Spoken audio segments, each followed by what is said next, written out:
in this warm-up, what kind of a sequence do you see here? What does it say? It even tells you in the problem. What kind of a sequence is it? It's recursive, right? So because it's recursive, recursive means we have two parts to the definition, okay? We had the first term, and then we had the recursive definition. I use T's here rather than A's. I think there's A's on your formula sheet, right? A sub n. This is T sub n. Same thing. There's really not a whole lot. It's a different letter, like G of x versus f of x. No big thing. So let's go ahead and write out some of the terms so we can kind of get an idea of what this looks like. So how do I start? If I wanted to write out all of the terms of the sequence, how am I going to start based on what you see here? -4 is where I'm going to start. Ashome, give me how I would find the second term. Good. The difference is 3, so that means I'm going to do what? So that I'm going to add 3. So if I add 3, I get -1. I'm going to continue to add 3 to the previous term. And I'm going to keep going until I get the 5th one. So am I there? Is that the 5th one? No. This is the first one, second one, third one, fourth one. The 5th one is going to be 8. Okay? And that's really all I'm looking for. Did you do okay? Do you have a question? Yes. Let's look at the answers first. So here are the answers to your homework, and then we'll go over whatever questions you want to. I did end up grading 42 the recursive definition. You had to have both the recursive and the explicit, but I only graded the recursive there. 32nd? Oh, yes, absolutely. Does it matter? Which one? No, it don't matter. Just one of them. 14. Sure, let's pick 14. Okay, that's fine. We'll look at that one. And if you see any others, let me know. All right, so you said 12, Luis. All right, so look at 12 and 14. Let's look at both of those. Any others that you see? 10. 22? Sure. All right, let's look at these three. Okay, we'll start with number 12. Number 12 says to find whether or not it's arithmetic, yes or no, and if the answer in the book says no, so let's look. So I have 100, 10, 1, 0, 0.1, ... I agree, it's not arithmetic. You can multiply by the same, by 1/10 or divide by 10 and get the next number, right? But that's it. So it's not arithmetic, so the answer is no.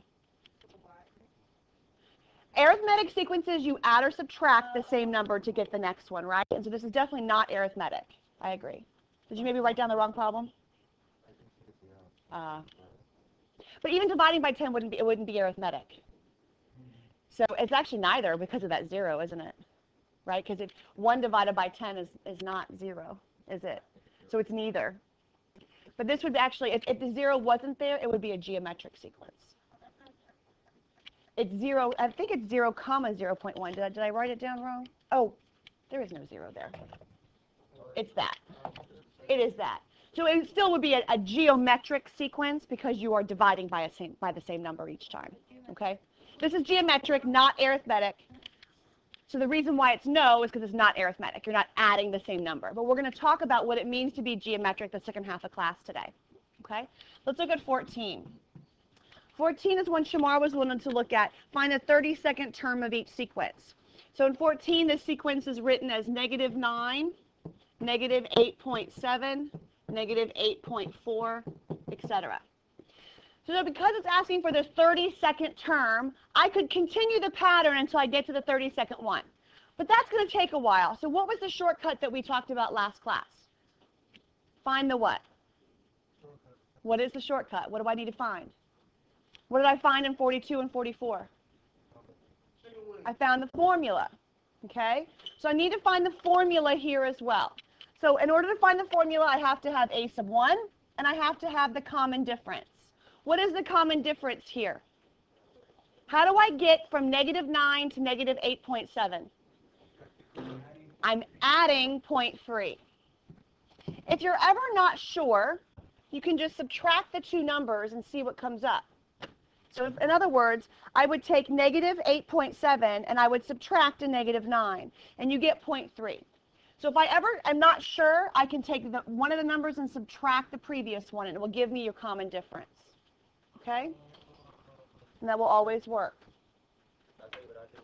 Well, I'm not done. Okay, but did you not get 0.3? Is that part of the problem? So what did you do? Because it would probably, tell me what you did.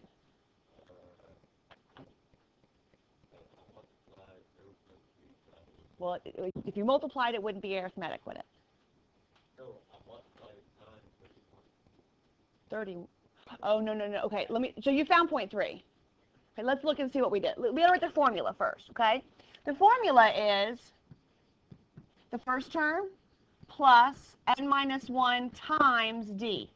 Do you agree with that? And I can simplify that if I want to, and it's probably a good idea to do that, but for now we'll leave it.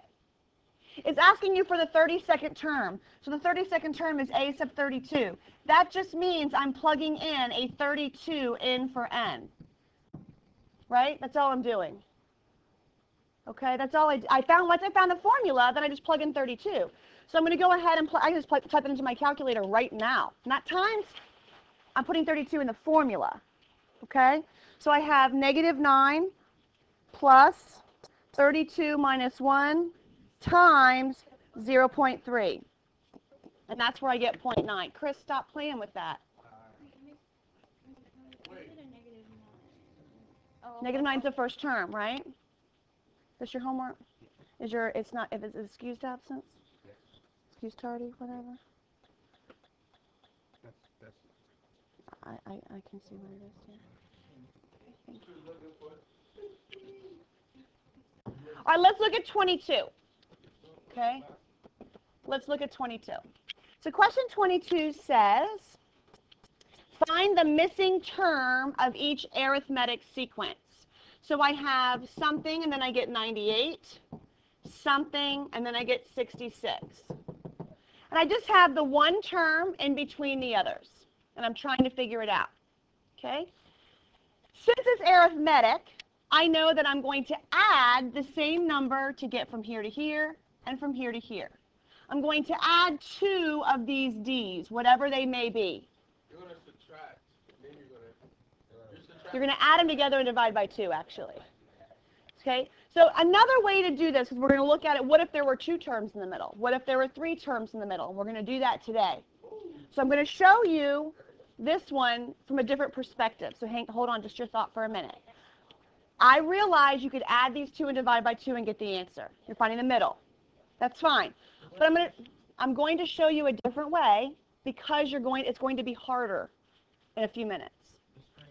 If I took this number and I added 2 of these, and I'm going to get this number. Does that make sense what I just wrote? Think about algebra. I start here, I added 2 of the D's, and I ended up with this number. It's just an algebra formula. And then you're going to solve for D. Subtract 98. What is 66 minus 98? It's a negative number. Negative 32. And then I'm going to divide by 2. What is negative 32 divided by 2? Negative 16. So in order to be able to figure this out, I know that I'm going to subtract 16 and get the next number. So 98 minus 16 is 82. And then minus another 16 should give me 66, and it does. A grade of 42, the recursive formula. So this is a different way, and we're going to look at this. If there was two numbers in between or 3 numbers in between, what would we do? We're going to look at that next, here just in a second. Question, though. Uh-huh. Yep. We did it on the calculator plus 1. Oh, did I? Yeah. Okay, sorry about that. So it would be, okay, yeah, 0.3. Thank you very much. Yeah, I just typed it in wrong. I appreciate it, Christian. Thanks. I'm not perfect, that's for sure. Never claimed to be. All right, so go ahead and put this homework away. It looks like a lot of us did really well on it. And I want to talk about this problem, which is very similar to the one that we just went over for homework. okay? And the problem's going to be written like this, okay? So you want to add this to your notes, because you're going to do some of these problems for your classwork assignment here in a couple minutes. We're going to spend half the class on arithmetic sequences, and then we're going to move to geometric sequences the second half. So really just going to talk about another type of problem with arithmetic, and this is it. How would we solve it? Okay? So I've told you a couple of things in this problem. The first thing I told you was it's an arithmetic sequence. That's helpful, because when it's arithmetic, I know I need to find the common difference, and I need to find my first term. What do you notice in this problem? Am I given either of those two things? No. So I have to do some work. I need to find my first term, and I need to find the common difference, which is a D. So I need to find both of those, okay? So think about the problem that we just did for homework, where you were asked to find just the middle term. And I showed you that algebra equation, didn't I? And I said, okay, I added 2 D's to get to the next one. How many D's would I have to add to get from the 5th term to the 10th term?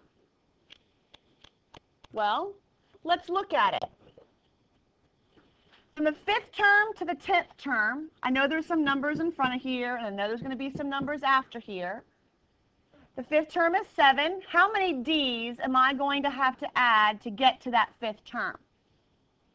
Well, I added 1, 2, 3, 4, 5. Doesn't that make sense? 5 D's to get from the 5th term to the 10th term? Are we okay with that? I added 1 D to get from the 5th to the 6th, the 6th to the 7th, 7th to the 8th, the 8th to the 9th, the 9th to the 10th. So I'm going to start with this number. Another way to write it is 7, so that's 5, 6, 7, 8, 9, 10. Right? Before in the homework that we just finished, we had 1 blank in the middle, didn't we? Now how many do we have? We have 4 blanks. A little bit different problem. Do you see that? So I got to figure out how to solve it. Well, I know that I'm going to start by finding D. Just like I found D before here, I'm going to write this equation, but a little bit differently. Okay, well, hang on one second. Let everybody else have a chance to think about it for a minute. So I know I'm going to start with the first term, add however many D's I need to, and end up with the next one. So where am I going to start to find D? How do I do it, Tim, if you know? Tell me what to do. I'm not going to add 4. I'm going to add 5 D's. We've already established that. I'm going to start with 7, and I'm going to add how many D's? 5 D's, and then I'm going to end up with 22. Okay? That's the equation we're going to use to be able to solve for D. Because we know we need to have the first term and the D. That's it. So again, where'd the 5D come from? Because I started with a sub 5 and ended up with a sub 10. That was given to me in the problem. In other words, these two things subtracted gives me this number. Okay? That's where that came from. So I'm just solving for D now. What's 22 minus 7? 15. So 5D equals 15. And then I'm going to divide by 5. What's D? 3. Perfect. So I'm trying to find an equation now. D is 3.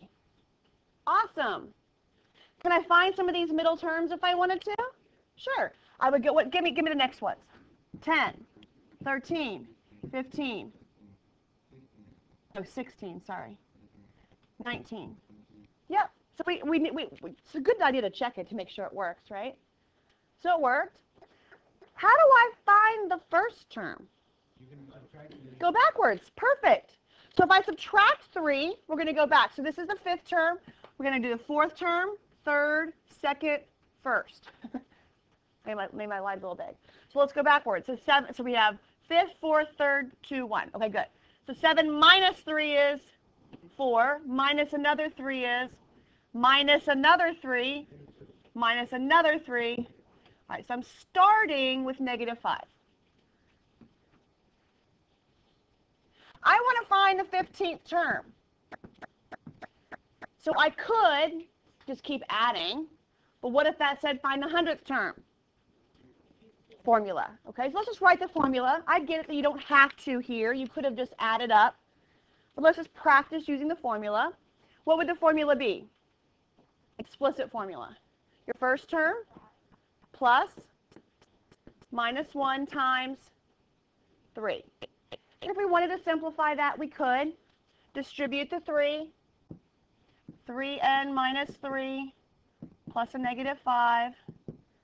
3n minus 8. Right, there's your formula. What do I need to plug into that formula if I'm trying to find the 15th term? The n would be a 15. Very good. So that's what we're going to do. A sub 15 is 3 times 15 minus 8. I don't know what that is off the top of my head.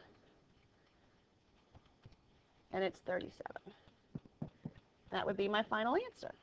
Okay? So it's just like the homework, except for now we're going to have a few more possibilities in the middle. A little bit more to find your D. Okay? So I have some arithmetic problems I want you guys to do. And these are going to be turned in for a grade today. And it's not going to be all we do today, so you don't have all period. And I only want you to do the even problems on here. Okay? But I'd like for you to maybe start with, these are the easier ones. That's okay. I want you to start with number 10, because number 10 is just like what we did here, okay? So I'm going to pause this recording. I want you to start with number 10 and only do the even. So number 10 should, another way to write it, read it to yourself first. Do y'all need extra papers? Your whole table. All right, number 10. Everyone reading it? Travis, you looking at 10? 10's way down here. You have your hand covering it. If you look at problem number 10, it says, find the common difference for the arithmetic sequence that has 17 as its 12th term. Here's another way to write that. You ready? The 12th term is 17. And it says 71 is its 6th term. So if I were you, I would write this down on my paper next to number 10. Okay? Then it becomes just like the problem we did here. Because I'm giving you 2 terms and I'm asking you to find a couple of things. It doesn't ask you to find the 15th term. It just asks you to find D and write the formula. Okay? That's what you're doing in problem number 10. But if you notice, if you write, it's just written out in words on your paper, and this is just the notation. Okay? The 6th term is, oh, it's 71. I wrote it down wrong. Sorry. The 6th term was 71. There we go. Sorry about that. So is your common difference going to be positive or negative here? It's negative because they're getting smaller as you go out, right? Okay. So I'm going to go ahead and leave the example back up so you guys can work on number 10. So we've already talked about arithmetic sequences, and we know that an arithmetic sequence is a thing that you add or subtract to get the next number. The other kind of sequence that we're going to study in this class is called a geometric sequence, and that's the case where we're either going to multiply or divide to get to the next number. Okay? So rather than a common difference, we're going to have something called a common ratio. And if you have your formula sheet that I gave you last class, I would get it out. Okay, so get out that SOL formula sheet so you have it handy. Anybody not here last class that needs one? Okay, let me go ahead and get one of those for you. So if you're looking at the formula sheet that I gave you, we're now looking at the geometric formulas on the right-hand side of your formula sheet. We're going to look at those first 2. Okay? If you notice, in the explicit formula is the very first one Okay, and that's the one that we'll most commonly use. And the formula is going to be the first term times, and it doesn't say times, but that does, if those two things are right next to each other, they mean multiply. And that common ratio is the r, and it's being raised to the n minus 1 power. Okay? So again, we're going to have this as our common ratio. It's being raised to a power, and then it's being multiplied by a sub 1. Okay? So we're going to have to remember a little bit about exponents and the rules of exponents to be able to simplify and work and do those kinds of things. Okay? So, again, the recursive definition has two parts, just like it did before. You have your initial condition, whatever your first term is, and then you have the formula, this formula here. Well, I like to write it like the one on the book, and it's this right here. Oh, hang on, that's not it. What, sweetheart? Don't worry about all of this down here. Just worry about the explicit formula, and you have that. You should have that written on your paper anyway, right? The recursive definition does have two parts: the initial, and then the one on your formula sheet looks like this: a sub n equals the previous term times r. That's the recursive. So the blue is the recursive, and what I've written up at the top is the explicit. So instead of adding or subtracting the same number to get to the next one, you're going to multiply or divide or multiply by a reciprocal, either one. So it's a little bit different, just a different operation. Okay? And that's what we're going to look at here. So you have those formulas written down. You should have them on your formula sheet as well. And R is the common ratio. R is the number we're going to look for. So just like before, we wanted to find the first term and the common difference. This time, we're going to find the first term and the common ratio. Okay? Times R. So you take remember that a sub n minus 1 means previous term. So it's previous term times whatever number we're looking at. Okay?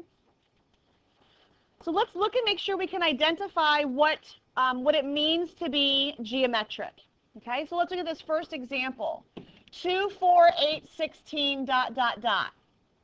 Is that a geometric sequence? Yes. Why? Exactly. So you've already decided that I'm checking. If it's arithmetic, we're adding or subtracting. If it's geometric, I'm multiplying or dividing. And Patrick's exactly right. To get to the next term, I'm going to be multiplying by this r, and the r happens to be 2. Your common ratio is 2 each time. Very good. What is a sub 1? What's the first term? 2. So if I'm going to write, so the common ratio was 2, the first term was also 2. So what is the formula? Well, remember, look at your formula sheet. If I'm going to write a formula for this sequence, it's your first term times the common ratio to the n minus 1 power. Do you agree with that? Anybody disagree with that? Think about your formula sheet. Your first term times the common ratio to the n minus 1 power. Now, I want us to think about something for a minute. We know that if the bases are the same, what can I do with the exponents here? And are they the same? Aren't they both 2? When you happen to have the common ratio and the first term the same number, and it does happen, not often, but it happens, then you can simplify it a little bit more. What is the power of that 2? It's not written up there, but what can we assume it to be? A 1. So if I'm going to take this and simplify it a little bit further, I'm going to say the base is 2, and I'm going to add 1 plus n minus 1.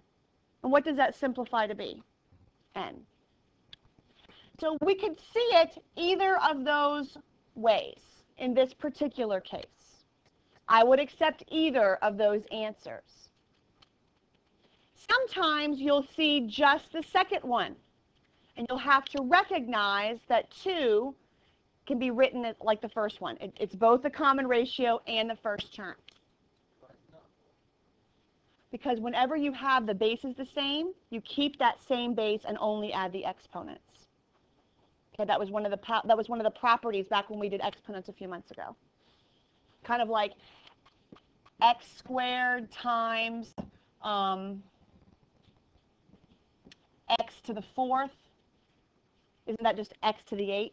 I'm sorry, x to the 6th. Don't we just add those exponents? Same thing. Okay? All right. So we can identify, is it a geometric? And we can even write the formula in a couple of different ways. It's really not that hard. Okay? So let's look at this particular sequence. This looks familiar, doesn't it? Can you find the middle term? Well, I'm telling you it's geometric this time. If it was arithmetic, I would be adding a d to get to the next term, right? What am I going to do the next time to get, I'm going to have to do what to get to the next term this time? Not add, because if it's geometric, I'm going to have to multiply. So we want to figure out 3 something is 12. I know how many of these r's am I going to have to do? Multiply by 2 of them. Multiply by 2 of them. Does that mean 2r or does that mean r squared? R times r, right? We're multiplying.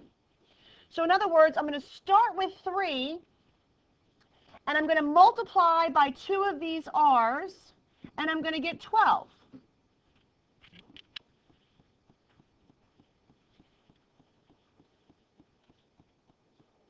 We don't know. That's what we're trying to find. Except for this time we're multiplying, not adding. Well, r squared is 4. So we're divide by 3. Good job. R squared is 4. What's r? 2. Because the square root of 4 is 2. So if r is 2, let's see if that works. What's 3 times 2? 6. And then what's 6 times 2? Okay? Okay, the 3 is where I started. 12. Oh, I divided both sides by 3. Can you put that down so I can write it down? Yeah. No, can you put it like, you put that 3 going to 12. I don't know if you can get this stuff. Is that better?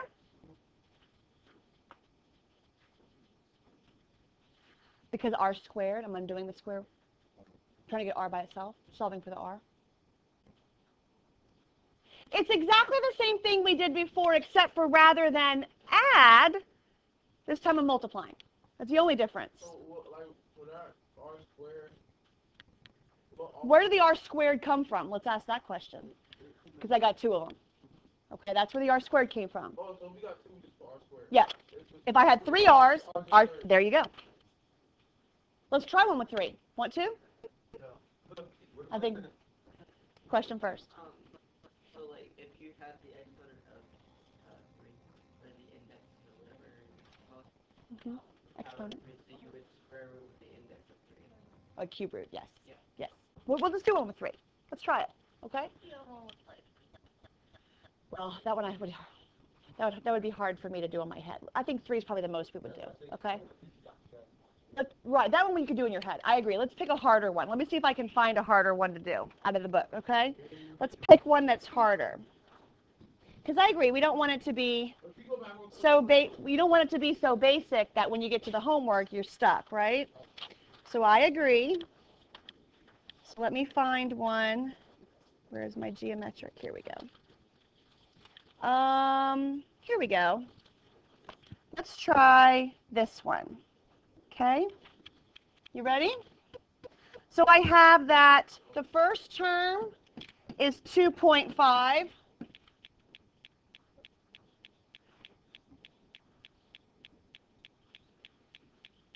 And the fifth term is 202.5. I want you, and it's geometric. It's a geometric sequence. And I want you to find the missing terms. Find A1, A2, A3, A4. Find the missing terms.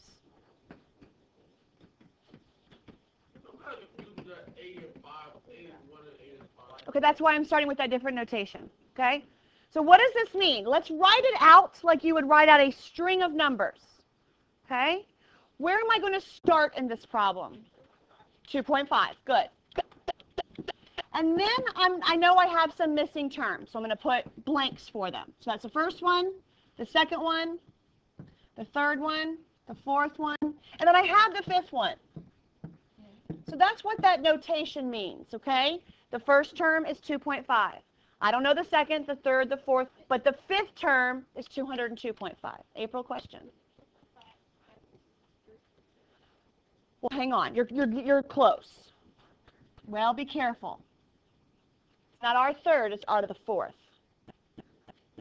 Because there's three spaces, but you multiply 4 times to get to the next one, right?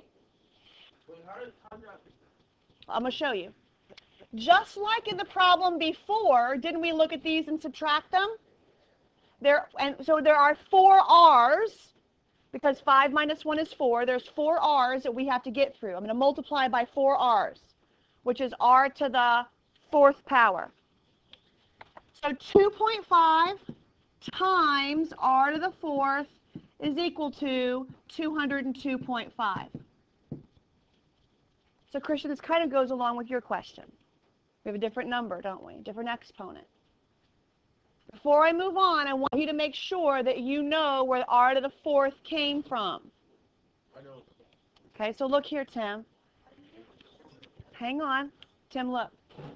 1R, 2R, 3R, 4 R's. I had to multiply by 4 R's to get to my last term. The shortcut is to just subtract these two numbers. Okay? I haven't done it yet. Let's see. How do I do this on the calculator? What do I need to do first? I've got to figure out what R is. Divide by 2.5 to get R by itself. Good. So 202.5 divided by 2.5. And I get 81. So I have R to the 4th is equal to 81. Now I need to do what to get R by itself here? Not divide it, not square root it. 4th, the index is 4. So it's the 4th root, which is something I have to make sure we know how to do on the calculator. It's just math 5. Well, right. If you go to your math option, guys, look up here. This is important. I need to do the 4th root of 84. If I look at option 5, do you see how there's an X there in the index? I have to put a 5 first to tell the calculator I'm going to do the 5th root, or 4th root, sorry. So I'm going to go to do 4 first. So I'm going to clear out my screen. I'm going to do 4, and then I'm going to go to math 5. And if you do that, it will automatically jump into the index, okay? Hold up. So everyone should try this. So because we're doing the 4th root, you have to put a 4 first, then go to math option 5, and it will jump into, because it's like an X, it can be anything, and it jumps into your index for you. And then we'll just type in 81. So the 4th root of 81 is 3, so I know R is 3. So I'm going to multiply by R to get to the next number. So what are my missing terms? Well, 2.5 times 3. So when did you divide the 202.5 divided by? I divided by the number in the front. You always do that first. Before, when we did the arithmetic, we subtracted it. But we're divided by that number. We're trying to get R by itself, sweetie. What did we get when you divided that? Yeah. 81. Okay, we got 81. So I got 7.5 for the next term. Then I'm going to multiply by 3 again. Multiplying. 22.5. And I'm going to multiply by 3 again. 67.5. And hopefully if I multiply by 3 again, I get 202.5, and I do. Okay? So it should be very, very similar to what we did before. It's just now I'm multiplying. Yes, sir? Not really.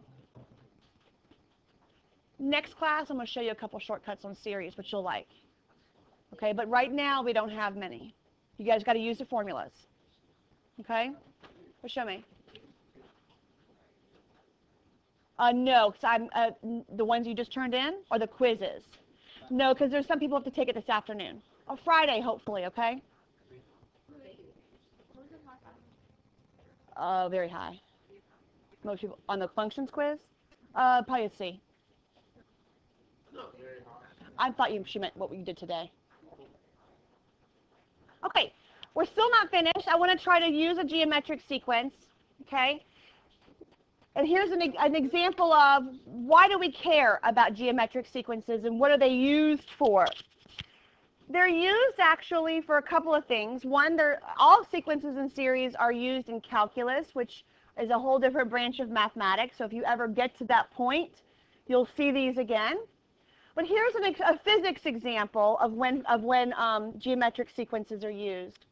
When a ball bounces, okay, the height of the first bounce is like the first term in a sequence.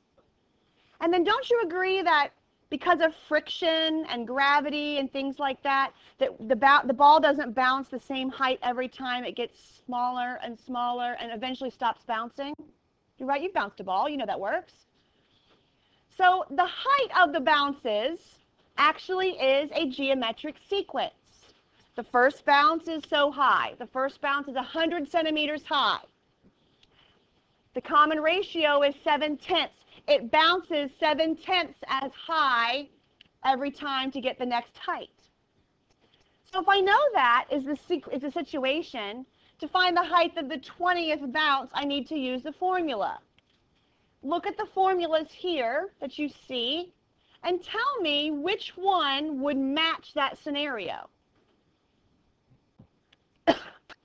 Can I eliminate from the very beginning a couple of answer choices? I can eliminate B and D. Tell me why I can eliminate B and D. Because where did the 81 come from? But what number should be there? Because that's the first bounce, right? The height of the first bounce is 100. So I know I can cross these off. And April, why would you choose C?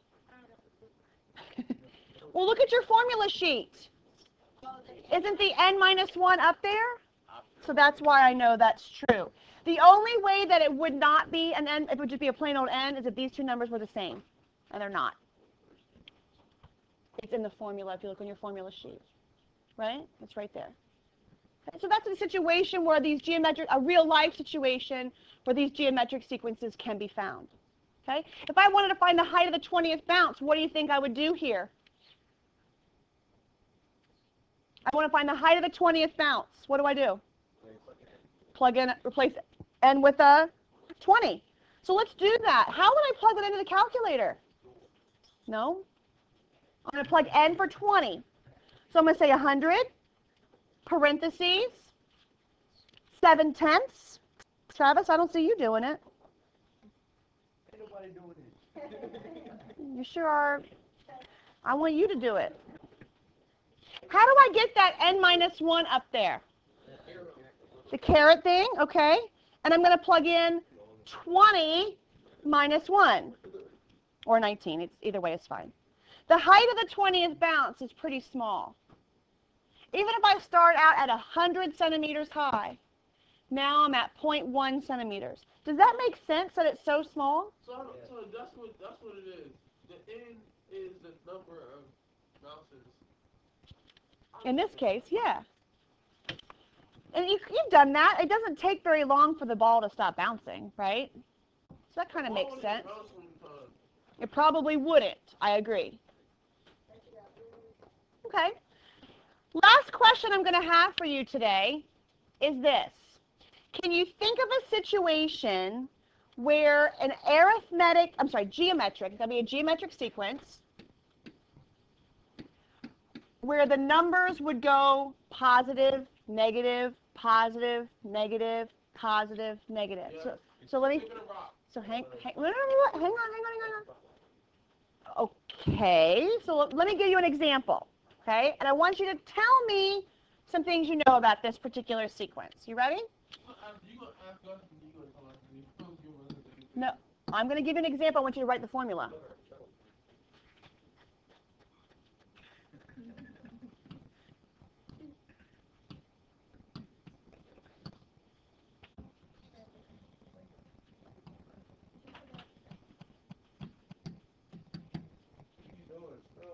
Go. I want you to write the formula that describes this sequence. I'm telling you it's geometric, but I didn't even have to tell you that. I'm going to erase that word because I want you to prove to me it's geometric first. I want you to tell me what the formula is. Write an explicit formula for this.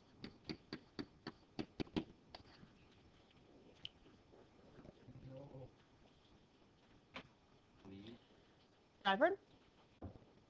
Have what? Your calculator's in the wrong what, baby? The wrong set? Okay. Just come put it on my desk for me right now. I only have a couple minutes. I'll look at it in just a second. Okay, so first of all, tell me why it's not arithmetic. Because I'm not adding this or subtracting the same number to get to the next one. That I can rule out right away. Am I multiplying by the same number? I am, and you have to be careful. I don't really know, because some of us when the problems are pretty easy, like Shamar's like, I can look at that and tell.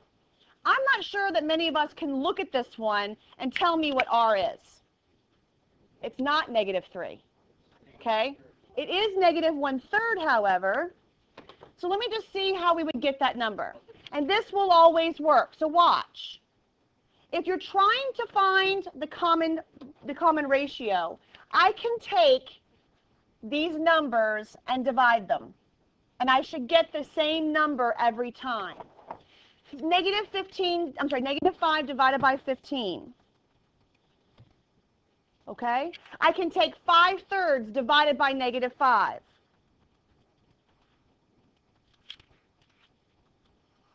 I can take -5/9 divided by 5/3. I get the same number every time. If I want to put that decimal as a fraction, what do I need to do? Math frac. So it is -1/3. So I want us to write the formula. What is the explicit formula, Raul? Where do I start? We've already determined it's geometric. Now what? What's the formula? You have your formula sheet? Look at it. A sub n equals what? Where do I start? Okay, so 15, then what?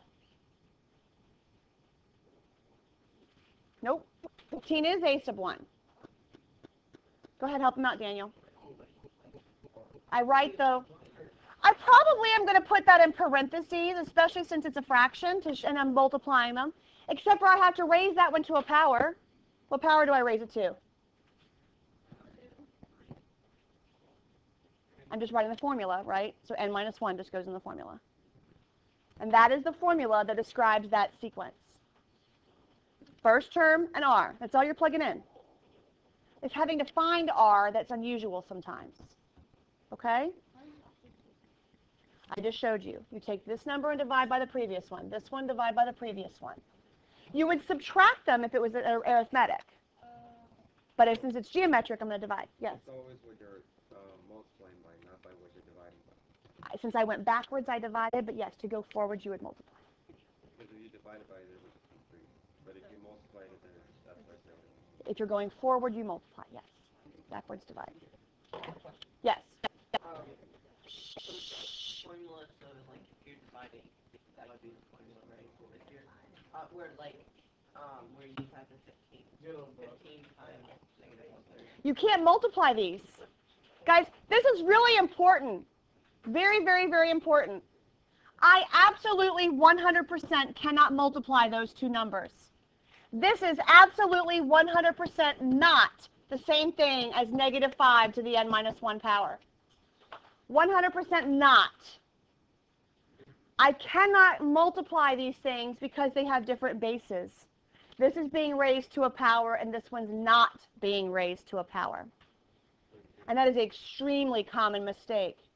You have to leave it like what's highlighted. You cannot combine them. Okay? I'm glad you brought that up because it's such a common mistake. Good job for bringing it up. So make sure you know that. All right, let me go ahead and give you your homework. It is going to be out of the textbook. It's on geometric sequences. It's on page 584. I want you to do problems 8 through 46 even. Just the even problems. Some of them are shorter than the other. Some of them are just fine to decide whether it's arithmetic or geometric or not. There's a couple that are a little bit more involved, but not too bad. The last two are like the first ones we did. Okay?